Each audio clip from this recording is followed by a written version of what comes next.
Good morning. My name is Farah Casares, and today I am going to talk about the Great Chinese Famine. So, the Great Chinese Famine is considered one of the most worst famines in human history. This event happened in China between 1959 and 1961, and it caused the deaths of millions of people. Some estimates that there were around 15 million, and others go up to 45 million, which is honestly a huge number. What makes this famine different from others is that it was not only caused by natural disasters or by wars, but mainly by human decisions and government policies. At that time, China was trying to change its economy very quickly, and those changes ended up affecting the entire population. So, this case is really important because it helps us to understand how political decisions can have really serious consequences on people's lives. So, to understand how the famine started, we need to talk about a program called the Great Leap Forward. This was a plan created by the government to industrialize the country very fast and become more powerful. However, instead of helping, it actually made things worse, since farmers were forced to join large groups called communes, and they lost control over their own land and food protection. Also, many people were told to stop farming and start producing steel. Even though they didn't have the knowledge or tools to do it properly, and because of this, food production dropped a lot. At the same time, local officials began to give false reports saying that they were producing more food than they were actually. As a result, the government took large amounts of grain, leaving very little for the population. This created a chain reaction that led to massive hunger across the country.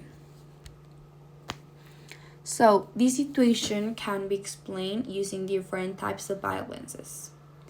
First, we've got that there is direct violence because millions of people died from starvation, and some were punished for trying to survive, like for hiding food.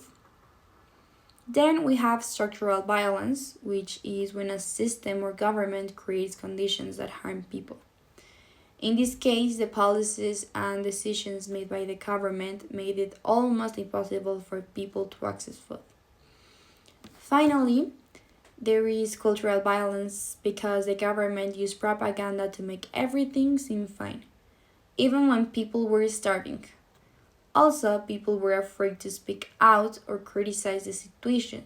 So, when we look at all of this together, we can see that the famine was not just an accident, but something that was influenced by different forms of violence. Another human aspect, and which is really important, is that it involves serious human rights violations in all of these famine.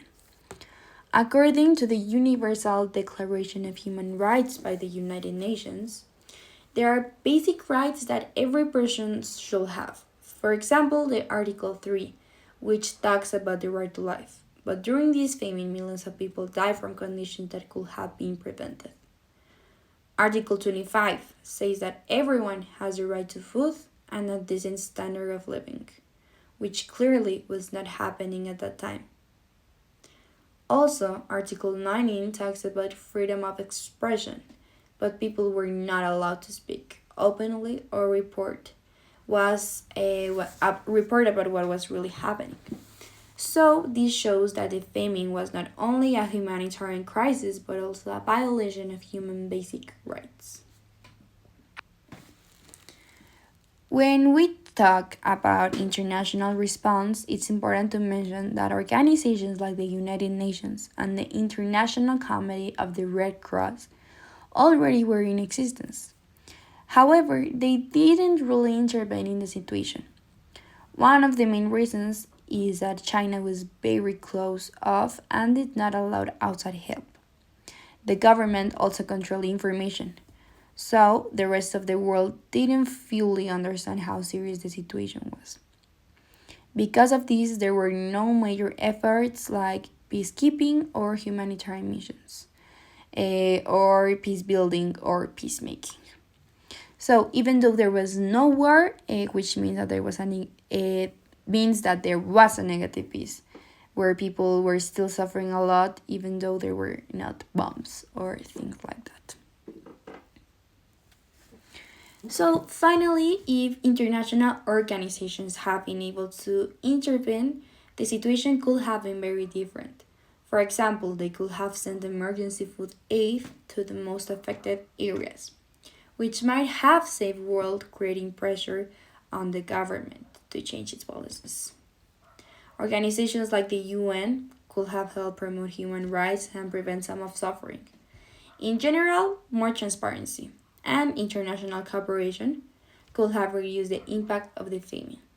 This case shows how important it is for countries to be open to help and for the international community to act when there is humanitarian crisis. Then we have some references which help me do all of this work if you want to consult them. And finally, thank you for your attention. Have a nice day.